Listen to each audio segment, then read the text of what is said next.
Sveiki visi, su jumis aš, Zita Baskienė ir konsultavimo centras Matrica. Ir apie tokį posakį dažnai sklandantį sociume, kai kalba uošvienės arba anytos žentų arba marčių atžvilgių, sako, jis jau jai po padu arba ji jau jam po padu. Taip sakoma yra tik vienu atveju, kai tas žmogus išslydo iš tos pačios anytos arba uošvienės pado. Ir tada yra toks posakis. Dažniausiai tai nutinka kovo mėnesį gimusių žmonių sąmonėje. Tai yra mamos kovo gimę arba mamos kovo mėnesio gimusiems vaikams, tiksliau jų šeimoms, taiko tokį pasakymą. Man tai primena, žinot, pilnapadystę.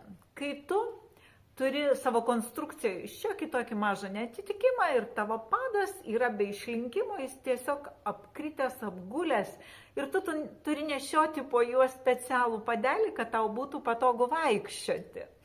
Bet jeigu tu tik pabandysi persiūti į kitus batus, kurie be to padelio, tau nepatogu eiti. Ir todėl šitos situacijos man labai primena tą metaforiškai tariant pilnapadystę, kai tu įpratai, kad visada tas žmogus yra tavo įtakoje. Matydamas kitą šeimą dažnai galvoji, kad ten yra tas pats, nors ten yra tobula, puiki, graži, harmoninga šeima.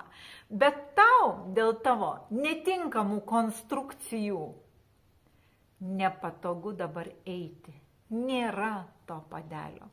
Tai aš jums linkiu pagalvoti apie tai giliau iš pozicijos, kur mano konstrukcijoje yra klaida.